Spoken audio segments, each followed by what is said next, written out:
Welcome to TNPSC லட்சிய விதைகள் channel. நம்ம தமிழில் சேஞ்ச் ஆன சிலபஸ் அடிப்படையில் டாபிக் வைஸாக நோட்ஸ் கொடுத்துக்கிட்டு வரோம். அதன் அடிப்படையில் நம்ம அறநூல்கள் முழுமையாக கம்ப்ளீட் பண்ணிட்டோம். அதற்கு அடுத்து தமிழ் மொழியின் தொன்மை அந்த டாப்பிக்கும் பார்த்தீங்க அப்படின்னா கம்ப்ளீட் பண்ணிட்டோம். நெக்ஸ்ட்டு தமிழ் அறிஞர்கள் அந்த டாப்பிக்கில் ஊவேசா, தேப்போமி, சி லக்குவனார் இந்த 3 டாபிக் பார்த்துட்டோம். ஓகேங்களா? இது வரைக்கும் யாரும் இந்த டாபிக் பார்க்கல அப்படின்னா பாருங்க. அதோட லிங்க் நான் டிஸ்கிரிப்ஷனில் தரேன். ஓகேங்களா? ஓகே. டுடே பார்த்தீங்க அப்படின்னா தேவநேய பாவனர் அவரை பற்றிய டாபிக் பார்க்க போகிறோம். ஓகேங்களா? இந்த தேவநேய பாவனர் டாபிக் எப்படி மேக் பண்ணோம் அப்படின்னா old book, new book plus extra source இருக்கிற எல்லா தகவல்களையும் ஒரே நோட்ஸில் நம்ம கொடுக்குறோம். இந்த டாபிக்கு இதை மட்டுமே நீங்கள் பார்த்தாலே போதுமானது. ஓகே, பார்ப்போம். தமிழ் மொழியோட தொன்மையை உலகறிய செய்தவர் கால்டுவெல் அவர்கள். ஓகேங்களா? அதாவது பார்த்தீங்க அப்படின்னா தமிழ் மொழி தனித்து இயங்க வல்லது, பிற மொழி துணையின்றி தனித்து இயங்க வல்லது அப்படின்னு தன்னுடைய திராவிட மொழிகளின் ஒப்பிலக்கணம் அந்த நூலில் கால்டுவெல் அவர்கள் சொல்லியிருப்பார். ஓகேங்களா? இதன் மூலமா தமிழ் மொழியோட தொன்மையை உலகறிய செஞ்சவர் தான் கால்டுவெல் அவர்கள். ஓகே, நெக்ஸ்ட் தனித்தமிழுக்கு வித்திட்டவர் யார் அப்படின்னா பரிதிமாற் கலைஞர் அவர்கள். ஓகேங்களா? 1916ஆம் ஆண்டு தனித்தமிழ் இயக்கத்தை தோற்றுவித்தவர், அதை நடத்தியவர் யாருன்னா பரிதிமாற் கலைஞர் அவர்கள் தான். ஓகே, நெக்ஸ்ட் தமிழை தலைக்க செய்த செம்மல் யாருன்னா மறைமலை அடிகள் அவர்கள் தான். ஓகே, நெக்ஸ்ட் தமிழை ஆளன வளர்த்து மாண்புறச் செய்தவர் யாருன்னா தேவநேய பாவனார் அவர்கள். ஓகேங்களா? ஓகே, இது வெரி வெரி வெரி இம்பார்ட்டன்ட். ஓகேங்களா? இது ப்ரீவியஸ் இயரில் கேட்டிருக்காங்க. எப்படி கேட்பாங்க அப்படின்னா தமிழ் மொழியின் தொன்மையை உலகறிய செய்தவர் யார் அப்படிங்கிற மாதிரி கொஸ்டின் கேட்கலாம். இந்த 4ல் எதை வேணாலும் கொடுத்துட்டு அதை செய்தவர் யார், இக்கூற்றுக்கு உரியவர் யார் அப்படிங்கிற மாதிரி கொஸ்டின்ஸ் கேட்கலாம். ஓகே, இதில் தேவநேய பாவனார் அவர்களுடைய காலம் என்ன அப்படின்னா 7/2/1902 பிறக்கிறாரு. 15/1/1981 அப்போ இறக்குறாரு. ஓகேங்களா? ஓகே, அதாவது ஒரு 79 ஆண்டுகள் இவர் என்ன பண்ணியிருக்காரு, இந்த பூமியில் வாழ்ந்திருக்காரு. ஓகேங்களா? ஓகே, இதில் பார்த்தீங்கன்னா 1981ஆம் ஆண்டு ஒரு சிறப்பான ஆண்டு. அதாவது 5வது உலக தமிழ் மாநாடு நடைபெற்றது. ஓகேங்களா? இதில் பார்த்தீங்க அப்படின்னா 5/1/1981 அப்போ இவர் மதுரையில் நடைபெற்ற உலகத்தமிழ் மாநாட்டில் மாந்தன் தோற்றமும் தமிழர் மரபும் அப்படிங்கிற அந்த ஒரு டாப்பிக்கில் சொற்பொழிவு ஆற்றியிருப்பார். ஓகேங்களா? 5ஆம் தேதி பேசிட்டு 15ஆம் தேதி ஓகேங்களா ஒரு 10 நாள்ல அவர் என்ன பண்ணியிருப்பார், இறந்திருப்பார். ஓகே, இவருடைய பெற்றோர் யார் அப்படின்னா ஞானமுத்து பரிபூரணம், அவங்க தான் இவங்களுடைய பெற்றோர். ஓகே, இவர் பிறந்த ஊர் சங்கரன் கோவில். எங்கே இருக்குது? திருநெல்வேலி மாவட்டத்தில் இருக்குது. ஓகே, இவர் கற்ற கல்வி என்னென்ன அப்படின்னா பண்டிதர், புலவர், வித்துவான், முதுகலை தமிழ், பிஓஎல் ஓகேங்களா இளங்கலை பேச்சுலர். ஓகேங்களா? பிஓஎல் அப்படின்னா இளங்கலை. ஓகே, இந்த கல்வியெல்லாம் இவர் கற்றிருக்கிறார். ஓகே, இவருடைய ஆசிரியர் பெயர் என்ன அப்படின்னு பார்த்தீங்க அப்படின்னா மாசிலாமணி, அதுதான் இவருடைய ஆசிரியர் பெயர். ஓகேங்களா? ஓகே, இவருடைய ஆசிரியர் வைத்த பெயர் என்ன அப்படின்னா தேவநேசன் கவிவாணர் அப்படிங்கிறதா இவருக்கு ஆசிரியர் வைத்த பெயர். ஓகேங்களா? ஓகே, அதாவது ஊவேசா அவர்களுடைய இயற்பெயர் என்ன வேங்கட ரத்தினம். ஓகேங்களா? அவருடைய ஆசிரியரான மகாவித்துவான் மீனாட்சி சுந்தரனார் என்ன பண்ணியிருப்பார் அப்படின்னா பேர் மாற்றிருப்பார், சாமிநாதர் அப்படின்னு சொல்லி பேர் மாற்றிருப்பார். ஓகேங்களா? ஓகே, அதே போலவே பார்த்தீங்க அப்படின்னா சி லக்குவனார் அந்த டாப்பிக்கும் பார்த்தோம். இந்த சி லக்குவனாரோட ஆசிரியர் யார் அப்படின்னா சாமி சிதம்பரனார் அவர்கள். ஓகேங்களா? அவர் என்ன பண்ணியிருப்பார் அப்படின்னா லட்சுமணன் அப்படிங்கிற அவருடைய இயற்பெயரை லக்குவன் அப்படின்னு மாற்றிருப்பார். ஓகேங்களா? ஓகே, அதே போலவே இவருடைய ஆசிரியர் பெயர் மாசிலாமணி. இந்த ஆசிரியர் பெயர் ஆசிரியர் தேவநேய பாவனருக்கு வச்ச பெயர் என்ன அப்படின்னா தேவநேசன் கவிவாணர் அப்படின்னு வைக்கிறாரு. அதை தூய தமிழ் படுத்தி தேவநேய பாவனார் அப்படின்னு மாற்றிக்கிறாரு. ஓகேங்களா? ஓகே, இது கேட்பதற்கான வாய்ப்புகள் இருக்குது. ஓகே, நெக்ஸ்ட்டு சிறப்பு பெயர்கள். ஓகேங்களா? இவருக்கு வழங்கப்பட்ட சிறப்பு பெயர்கள் என்னென்ன அப்படின்னு பார்ப்போம். மொழிஞாயிறு அப்படிங்கிற ஒரு சிறப்பு பெயர் வழங்கப்பட்டிருக்கு. தென்மொழி அமைப்பு வழங்கியிருக்கு. செந்தமிழ் செல்வர் அப்படிங்கிற சிறப்பு பெயர் தமிழ்நாடு அரசு வழங்கியிருக்கு. தமிழ் பெரும் காவலர் அப்படிங்கிற அந்த சிறப்பு பெயரை மதுரை தமிழ் காப்பு கழகம் வழங்கியிருக்கு. ஓகேங்களா? இந்த மதுரை தமிழ் காப்பு கழகத்தை நிறுவியவர் யாருன்னு தெரிஞ்சா கமெண்ட் பண்ணுங்க. ஓகே. நெக்ஸ்ட் செந்தமிழ் ஞாயிறு அப்படிங்கிற சிறப்பு பெயரை குன்றக்குடி அடிகளார் அவர்கள் வழங்கியிருக்கார். ஓகே. அதே போலவே இலக்கிய பெட்டகம், தமிழ்மானம் காத்தவர், இலக்கணச் செம்மல், தனித்தமிழ் ஊற்று, தமிழர் நலம் காப்பதனையே உயிர் மூச்சாக கொண்டவர் அப்படின்னு 174 சிறப்பு பெயர்களை கொண்டவர் தான் தேவநேய பாவனார் அவர்கள். ஓகேங்களா? எத்தனை சிறப்பு பெயர்கள்? 174 சிறப்பு பெயர்கள். இதுவும் கேட்பதற்கான வாய்ப்புகள் இருக்கு. அதே போலவே பார்த்தீங்க அப்படின்னா இந்த சிறப்பு பெயர்களும் கேட்பாங்க. ஓகேங்களா? ஒரு குரூப் 4ல என்ன பண்ணிட்டாங்க அப்படின்னா 4 சிறப்பு பெயரை கொடுத்துட்டு அதில் ஒரு தவறான ஒரு சிறப்பு பெயரை கொடுத்துட்டு கீழ்கண்டவற்றுள் தேவநேய பாவனாரின் சிறப்பு பெயர்களில் பொருந்தாதது எது அப்படின்னு கேட்டாங்க. ஓகேங்களா? இது எல்லாமே இம்பார்ட்டன்ட். நல்லா பார்த்து வச்சுக்கோங்க. கேட்பதற்கான வாய்ப்புகள் அதிகம். ஓகே. இவருடைய வாழ்வியல் நிகழ்வுகளை பற்றி பார்ப்போம். அதாவது ஒரு முறை தேவநேய பாவனார் அவர்கள் பால் வாங்கிட்டு வர்றாரு. எதிரில் மிதிவண்டிக்காரர் ஒருத்தர் பார்க்காம அவர் மேலே மோதிடுறாரு. அப்போ அந்த மிதிவண்டிக்காரர் என்ன சொல்கிறாரு அப்படின்னா, ஐயா மன்னிச்சு கொள்ளுங்க அப்படின்னு சொல்கிறாரு. ஓகேங்களா? அதுக்கு தேவநேய பாவனார் என்ன பண்ணுறாரு, என் பால் கொட்டி போச்சு அப்படின்னு திட்டாமல், மன்னிப்பு அப்படிங்கிறது உருது சொல், தமிழில் பொறுத்து கொள்ளுக அப்படின்னு சொல்லுங்கன்னு சொல்லி அவரையும் பொறுத்து கொள்ளுக அப்படின்னு தமிழில் சொல்ல செய்தவர் தான் தேவநேய பாவனார் அவர்கள். ஓகேங்களா? என்ன ஒரு தமிழ் பற்று பாருங்க. நெக்ஸ்ட் அவருடைய வாழ்க்கையில் நடந்த இன்னொரு நிகழ்வை பார்ப்போம். தாராமங்கலம் அப்படிங்கிற ஊருக்கு செல்றாரு. ஓகேங்களா? அங்கே இரவு தங்கி விட்டு மறுநாள் காலையில் திரும்புகிறாரு. ஓகே. அதில் பார்த்தீங்க அப்படின்னா அங்கே இருந்து நடந்த நிகழ்வுகளை அன்பர் சிலர் என்ன பண்ணுறாங்க அப்படின்னா கேட்குறாங்க. பகல் உணவும் இரவு உணவும் எவ்வாறு இருந்தது அப்படிங்கிற மாதிரி கேட்குறாங்க. அதுக்கு அவர் பதில் சொல்கிறாரு, பாவனர் பகல் உணவு பகல் உணவாகவும் இரா உணவு இரா உணவாகவும் இருந்தன அப்படின்னு சொல்கிறாரு. ஓகேங்களா? இந்த பகல் உணவு பகல் அப்படின்னா இதுக்கு என்ன அர்த்தம் அப்படின்னா பகலில் கிடைச்ச உணவு பகல் அப்படின்னா பகுத்து உண்ணக்கூடியதா நிலையில் இருந்தது. இரா உணவு அப்படின்னா இரா உணவு இரா உணவாகவும். ஓகேங்களா? இரா அப்படின்னா என்ன அர்த்தம் அப்படின்னா இல்லை அப்படின்னு அர்த்தம். ஓகேங்களா? உணவின்றி அந்த இரவு பொழுதை கழிக்க நேர்ந்ததாகவும் சொல்கிறாரு. ஓகேங்களா? ஓகே. இந்த மாதிரி தமிழ் மொழியை வளர்த்தா போதும் பசியும் பட்டினியும் பஞ்சா பறந்து விடும் அப்படின்னு எண்ணியவர் தான் பாவனார் அவர்கள். ஓகே.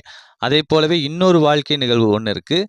அதாவது சொற்றொகுப்பு கருதி நீலமலை இப்போ இருக்கக்கூடிய நீலகிரிக்கு செல்கிறாரு.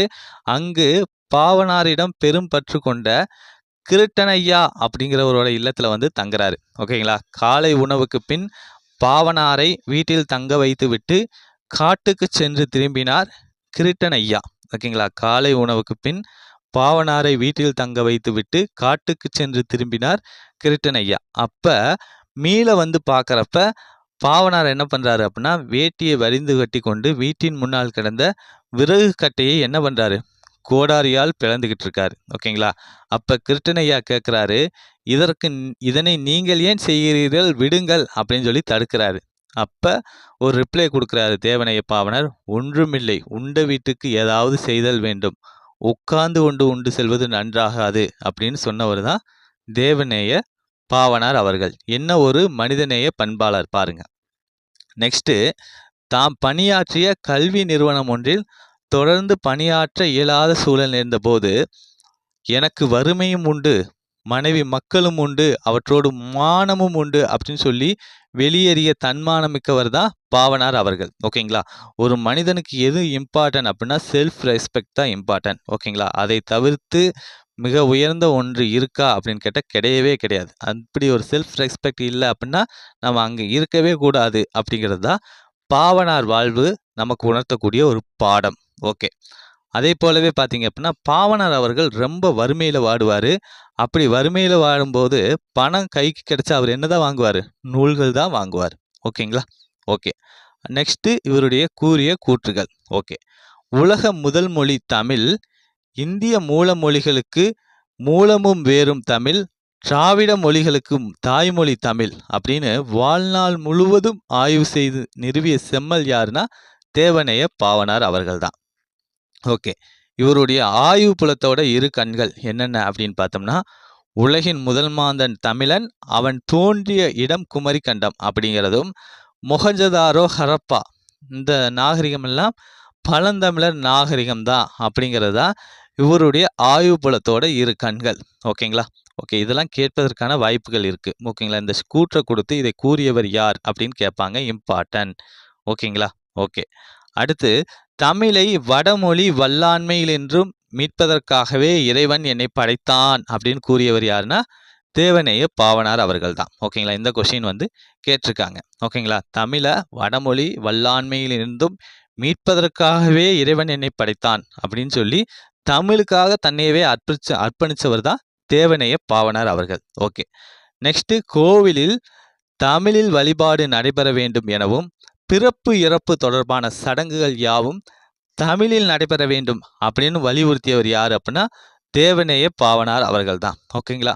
அதாவது தமிழ் மொழி வளரணும் அப்படின்னா எல்லா இடங்கள்லையும் என்ன பண்ணியிருக்கணும், தமிழ் வந்து பேசப்படணும். அப்போ தான் அந்த தமிழ் மொழி அப்படிங்கிறது அந்த நாட்டில் நிலச்சி நிற்கும். அதன் அடிப்படையில் தான் கோவில்களில் தமிழில் வழிபாடு வேணும், பிறப்பு இறப்பு தொடர்பான சடங்குகள் யாவும் தமிழில் நடைபெறணும் அப்படின்னு பாவனார் அவர்கள் வலியுறுத்தியிருக்காரு.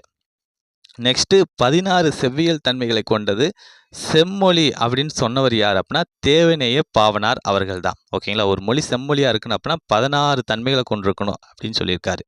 அதே வந்து ஒரு மொழி செம்மொழியாக இருக்க 11 செவ்வியல் தன்மைகளை வேணும் அப்படின்னு சொன்னவர் யார் அப்படின்னா மனவை முஸ்தபா.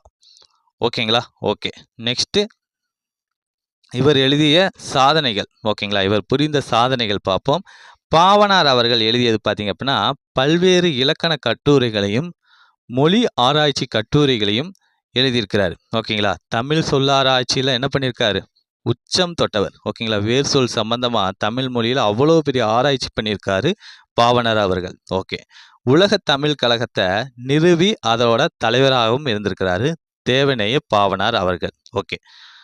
பாவனார் சொற்பிறப்பியல் அகரம் முதலி திட்ட இயக்குனராக 8/5/1974 அன்று பணியமர்த்தப்பட்டு அரசின் உதவியோடு சொற்பிறப்பியல் அகரம் முதலி தொகுதிகள் சிலவற்றை வெளிக்கொணர்ந்தார். ஓகேங்களா?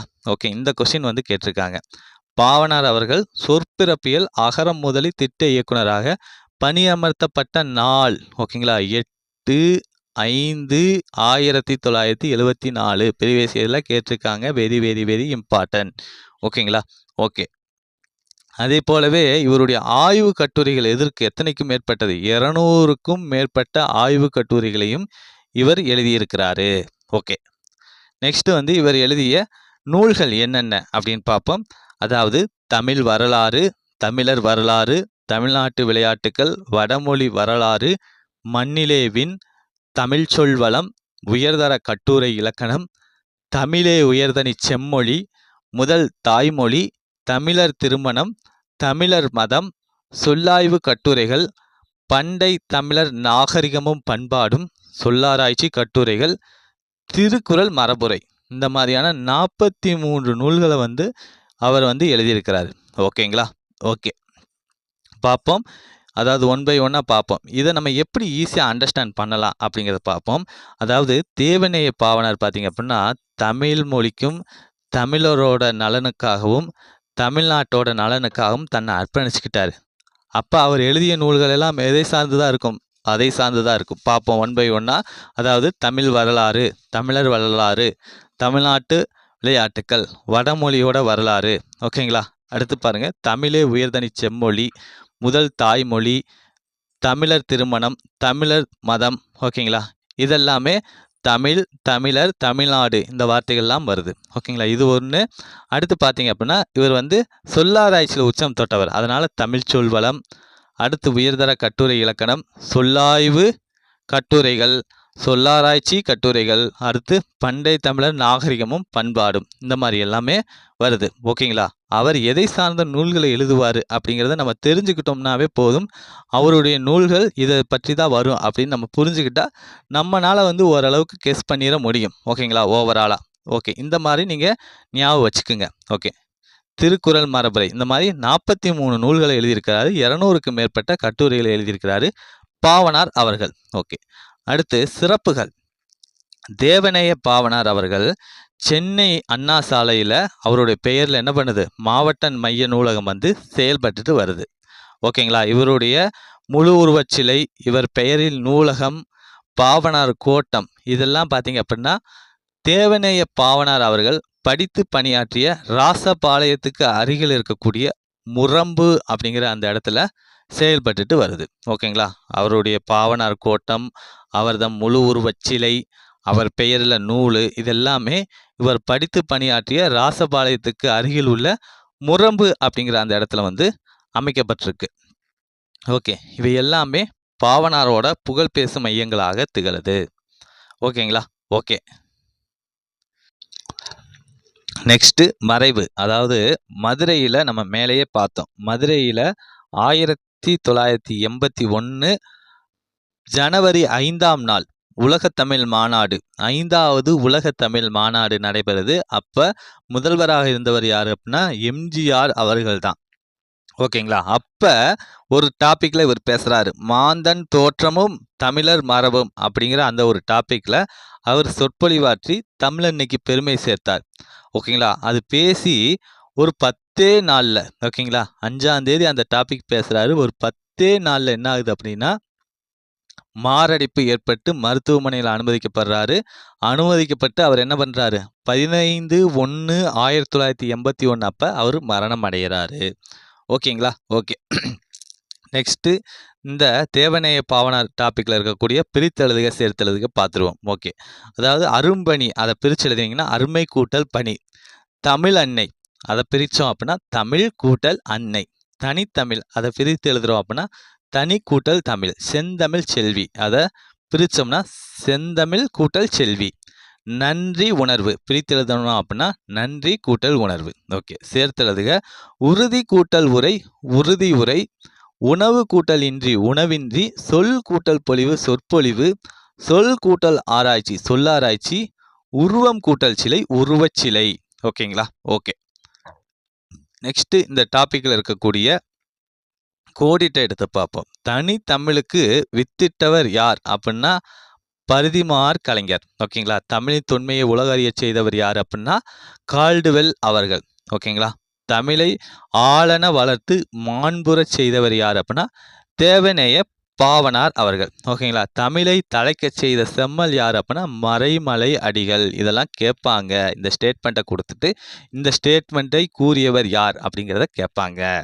ஓகே, இவர் பெயரில் சென்னை அண்ணா சாலையில் தேவநேய பாவனார் அவருடைய பெயரில் என்ன இருக்குது, நூலகம் இருக்குது.